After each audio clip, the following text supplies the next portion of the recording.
Ya, pemirsa, selamat datang di Breaking News, ruang yang menghadirkan rangkuman terkini tentang berita-berita paling penting dan menarik dari peristiwa nasional hingga berita internasional, tentunya memuat informasi terbaru dan terpercaya. Saya Fitri Nur Aulia sebagai presenter pada hari ini yang akan membawakan Anda dalam berita terkini.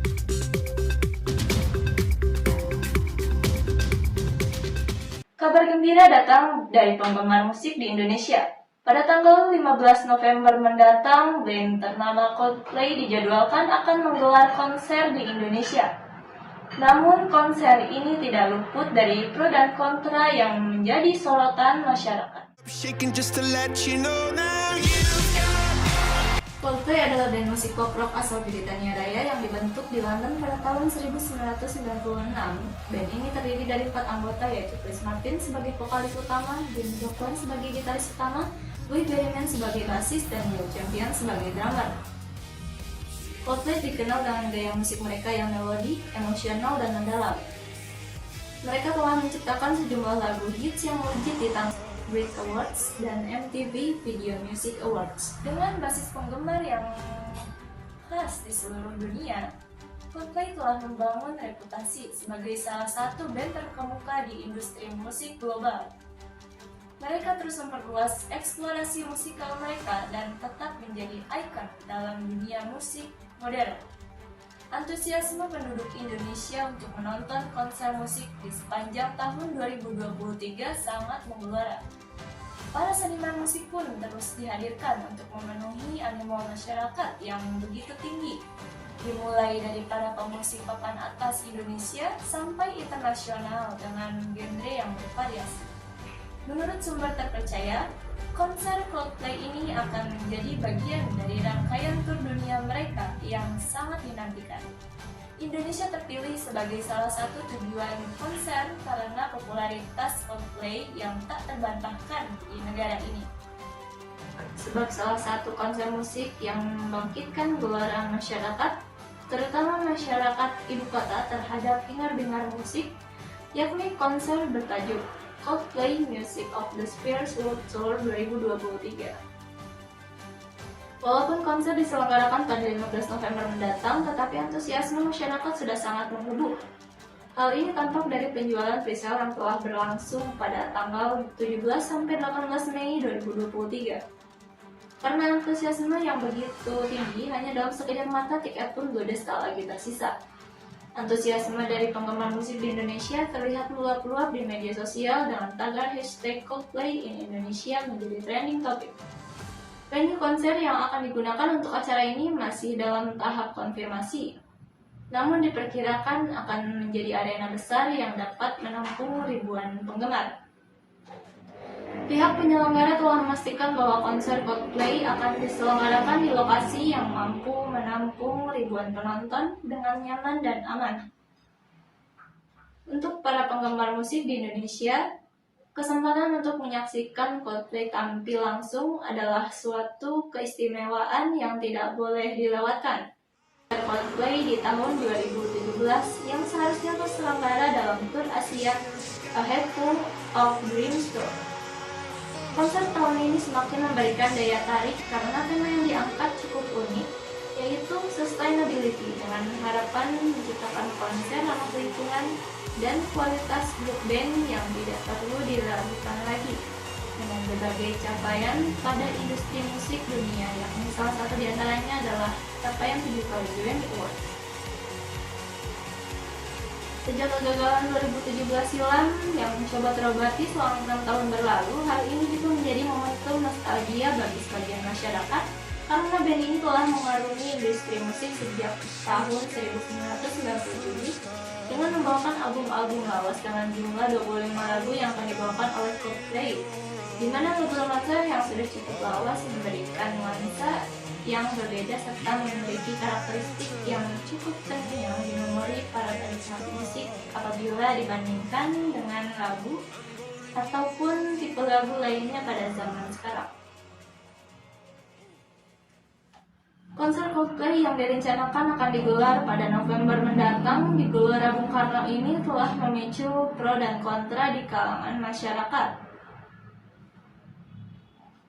Euforia ini tidak semata-merta didukung oleh seluruh pihak.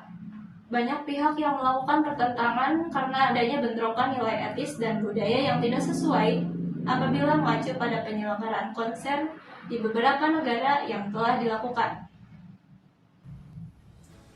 Chris Martin beberapa kali tampak memamerkan dengan membentangkan bendera berwarna pelangi pada konser yang diselenggarakan mereka. Dan terdapat beberapa bait lagu mereka secara implisit bernilaikan unsur LGBT di dalamnya. Penolakan ini bila ditinjau dari survei yang telah dilakukan oleh Lembaga Survei Indonesia atau LSI, bahwa langkah penolakan telah diambil oleh organisasi masyarakat atau ormas, yaitu Presidium Alumni 212. Langkah ini diambil karena pihaknya menilai bahwa terdapat ketidaksesuaian nilai moralitas yang dibawa oleh Coldplay. Menurut pandangan ormas, penyelenggaraan konser artinya terdapat keterbukaan dalam upaya menormalisasi paham LGBT dan ateis sehingga adanya ketidaksesuaian dengan nilai susila dan Pancasila. Penolakan yang dilakukan tidaklah main-main karena terdapat ancaman berupa aksi demonstrasi dan blokade bandara menjelang hari penyelenggaraan konser dilakukan. Hal tersebut dilakukan dengan tujuan agar panitia dapat membatalkan penyelenggaraan konser karena meyakini dapat dampak negatif moralitas dan ideologi kepada masyarakat. Sisi pertentangan yang turut hadir pada penyelenggaraan ini yaitu adanya tinjauan terhadap dugaan sikap tidak tanggung jawab dari pihak penyelenggara, yaitu Third Eye Management dan PK Entertainment belum melakukan pengajuan izin secara resmi kepada pihak aparat kepolisian terkait penyelenggaraan konser yang berlangsung di GBK. Sisi kontra terhadap penyelenggaraan konser tidak hanya dalam tinjauan di sisi pihak penyelenggara saja, akan tetapi di sisi para penikmat musik atau masyarakat meningkatkan fenomena fear of missing out atau FOMO. Karena para penonton didominasi para anak muda yang memang bukan di era berkembangnya karir Coldplay, sehingga banyak pihak merasa ini adalah fenomena FOMO, yang mana anak muda merasa takut dicap tidak gaul, tidak mengikuti tren, atau tidak kekinian. Sehingga walaupun terdapat sisi positif sebagai pengobat rindu di sisi masyarakat terhadap konser dari grup band yang tergolong legendaris, akan tetapi tak dapat dipungkiri sisi negatif juga mengiringinya, dimulai dari adanya bentrok penerimaan di sisi sosial hingga pada sisi psikologis. Selanjutnya, maraknya penipuan tiket konser Coldplay membuat Badan Standarisasi Nasional atau BSN berencana melakukan standarisasi mutu terhadap promotor musik atau penyelenggara event di Indonesia. Kejadian tersebut menimbulkan pertentangan di kalangan masyarakat, khususnya penggemar Coldplay. BSN diharapkan dapat membantu pemerintah dalam mencegah sekaligus mengurangi penipuan oleh oknum-oknum yang tidak bertanggung jawab di berbagai platform sosial. Masyarakat diimbau untuk berhati-hati saat hendak membeli tiket konser secara online. Sementara Menteri Pariwisata dan Ekonomi Kreatif Sandiaga Uno juga memastikan pelaku penipuan tiket konser Coldplay akan diusut tuntas oleh kepolisian. Korban diduga pernah melakukan penipuan dengan modus serupa saat konser girl band asal Korea Blackpink. Hal tersebut terbukti ketika korban yang tertarik langsung menghubungi pelaku untuk memesan tiket yang tersedia. Setelah korban mentransfer biaya tiket, pelaku tidak bisa dihubungi kembali. Polisi terus menyelidiki hingga mengantongi identitas pelaku yang mencoba meraup keuntungan ratusan juta rupiah. Itulah beberapa informasi pro dan kontra terhadap konser Coldplay. Terima kasih telah menyaksikan program berita ini. Saya harap Anda mendapatkan informasi yang berharga dan terpercaya. Pastikan untuk terus mengikuti berita terkini dan jangan lewatkan kesempatan untuk menjadi bagian dari konser yang akan menciptakan kenangan tak terlupakan bersama Coldplay di Indonesia pada November 2023 mendatang. Saya Fitri Nur Aulia mengucapkan terima kasih. Semoga Anda memiliki hari yang menyenangkan. Sampai jumpa.